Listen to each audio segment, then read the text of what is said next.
and welcome to Tracy Momey Reads. I am back again with another book review. Today, I am going to be reviewing Our Gin by Diane Mckinney-Whetstone. Our Gin. Okay, so what Our Gin refers to, there's a group of sexagenarians, and what that word means, for those of you who don't know, it probably doesn't mean what you're thinking it means.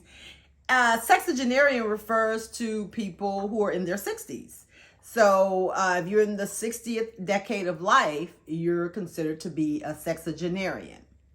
And Our Gin has like a dual, title meaning, because not only are the four main characters people in their 60s, they also live in this community for people that are 60 and older, and it's called the Gin, or maybe that's kind of what they've nicknamed it, which I thought was weird. But yeah, and it's not like an apartment complex type of thing. They all have their own individual dwellings. And they're all totally independent and very mobile and living their best lives. They just happen to be in a community with people of their own age. And the thing that intrigued me about this book, or this story rather, was whenever you either see a TV show or read a book that focuses on a group of people and how, their friendships and how their lives kind of intermingle, and they maybe live in an apartment building or, a community, it's always like kind of centered around younger people, like in their 20s or so, as if you're older than that, you don't, have friends, or you don't live in a community, or, there's nothing interesting going on in your life. Well, let me just tell you, Our Gin dispels all of those notions, okay? The book follows a group, like I said, it's four main characters. So it follows them as they form these friendships, because one of the main characters, she was living in a really big home. She's divorced. Her son is grown. So she totally had an empty nest. She was living there by herself, and she fell down the stairs, just like a little slip. I mean, I've done that in our house, where you just kind of missed the step. I mean, it has no bearing on your mental ability or, anything like that. But when, you fall, young or old, depending on the fall, you may break something or really get hurt. So because that happened, and because the house was too big for one person anyway, her son gets all up in arms, and he's like, no, you can't stay here by yourself. You need to go somewhere, and or live, sell this big house and start over and get a smaller house. So he, found this community, and he thought it would be good for her to be around people kind of her own age. And she was very resistant at first because, just hearing those words, I mean, I think we all kind of have nursing home or old folks home in mind. But like I said, these people are still living their best lives and are vibrant and crazy. And yeah, the thing about this particular story, it doesn't so much focus on, I mean, if you are reading it, it could be people of any age almost. It's not really focused on their age, but the crust of the story is about these four people who come together. They form this friendship in this community, and they all have these secrets, right? So each one of them has a secret that they've been holding on to pretty much their whole lives. And I think that it just kind of speaks to how sometimes things happen to us, like when we're younger, that some people never get over or never are able to move past it or forget it. I mean, they moved past it in the sense that they went on to get married, they went on to have kids, but there was always that thing that happened to them, in the back of their mind, that trauma that they experienced, but they were still able to flourish. It got me to thinking about, there's a lot of talk about generational trauma. these days. And a lot of people, are getting therapy and getting help and are able to have platforms where they can kind of discuss things that maybe happen to them so that they do find it therapeutic to kind of move past it and live, full lives and all that kind of stuff.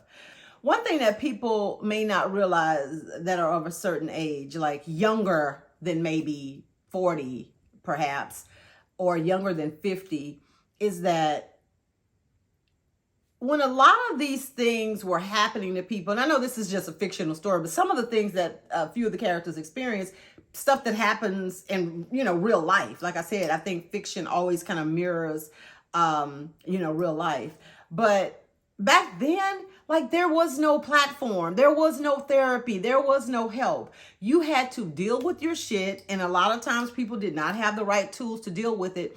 So it manifested itself in other ways, whether that was how maybe they treated their own children, maybe the kind of relationships they gravitated towards, because there just wasn't help, right? So not that I'm excusing anything that, happened as a result of people who had trauma that passed that down. That should not happen. That shouldn't have happened. But when you kind of look at the times and, what was available, like now, if you're feeling sad or blue, you can go Google, why do I feel sad or blue? And probably get an answer or a resource. And a lot of times, not a lot of times, hell, like people from other generations, that just wasn't an option for them.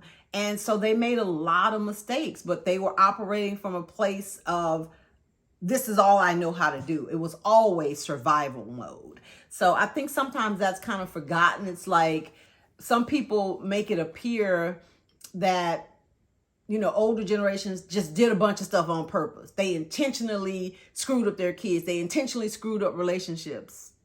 And that's just not true. So off my soapbox now. Back to the book.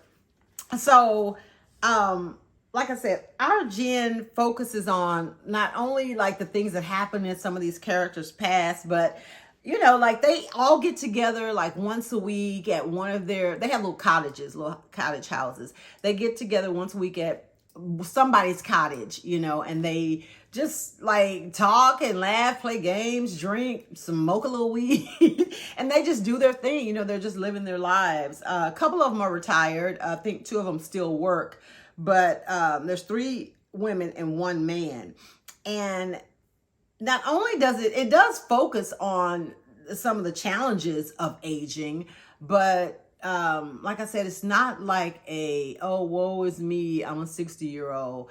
Like 2 of the characters, like they have a one-night stand. I mean, there's these people are still like thriving and vibrant. I hate to keep saying that, but I just really feel like there's this huge misconception that once you get to a certain age, your mind, your body, your desires, all of that stuff just goes away, and it does not. The only thing, like, maybe in some cases, maybe your body isn't as strong as it is. Maybe your vision starts to feel, that's just a natural process of your body, just doing what it's going to do as it prepares to shut down, unfortunately. But mentally and even physically, one of the characters was in a very good shape from the way that the author described it. But anyway, I guess you can tell I'm a little passionate about this subject, being someone who is in their 50s, and just the perceptions that are out there about people of a certain age. So anyway, the genre of this book it's in the Black African American category. Also, I would say women's fiction, stories about aging, friendship, and family, because there's a lot of those themes running through the book. And let's see, the characters, there was Cynthia, Block was the only male character, and I can't remember like his real name, or if he had a real name, or if they just called him Block. Then there's Tish and Lavia, and I think Lavia, she's like, her parents were Aboriginal people from Australia. though a lot of people confused her of being like from India. You know, they thought she was Indian, but turns out that her, you know, she's basically her blood is Aboriginal Australian. So, and the other three characters are black, but you know, the relationship that they have, it's like they become a family, you know, they become a family, and ultimately the secrets do come out. And I think that out of the four characters, only two of them I feel like had secrets that were like, oh my God. You know, one was pretty tragic. The other one, it was interesting because her secret was kind of tied to somebody else's secret in the group. But after all the secrets came out, that's the one secret that never came out, because I'm sure that would have just imploded the whole friendship group. I will say that I wasn't expecting that twist. It was a really good twist that the author had in there. And like I said, it didn't come out to the rest of the group, but I guess that's one of those times where some stuff you just need to take to your grave. You know, I think that probably was the best thing to do in that case. The thing that I liked about it, I liked the relationship between the friends. You know, like I said, they became family, you know, and they had each other there to lean on. You know, they weren't like judgmental. They were straight shooters and would tell each other, like, you know, what they thought. And even if the person got mad, they kind of like got over it because they knew that they were probably being a mess or doing something that they shouldn't have been doing. Let's see. And the other thing I liked is how ultimately they all confided in somebody, except for, like I said, that one secret, to kind of unburden themselves from this thing that they had been carrying for so long. It's like, we're in our 60s now. We don't know how much time we have left or how much life we have left. We've got to let this go at some point. And, you know, I kind of feel that way. Like, if you're not going to get therapy or at least talk to somebody about something that happened to you, and let me back up. The one secret that didn't come out, she did have a friend that that wasn't in the group, the friend group at the gym, that she confided in. So she had unburdened herself with that. But anyway, I feel like if you are carrying something that you feel like, you know, some type of trauma or some type of secret or embarrassment or shame, that you have to get that out, and then you have to find a way to move on or make peace with it. That thing that happened in the past is going to limit the type of future you can have, you know? So get therapy, talk to somebody, and then you got to move on. I mean, there aren't really any other options, you know?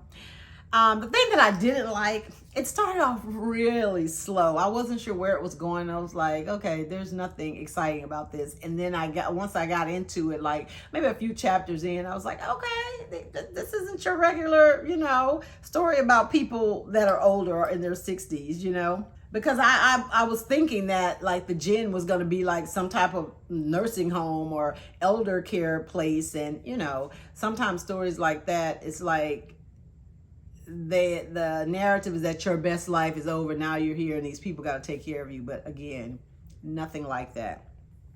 I think this is the perfect book if you like stories that go from past to present, you know, like they give you a series of flashbacks as you learn what's affecting characters' present day behavior. There's a lot of that in there. So you kind of piece together, you know, how things that came to be, you know.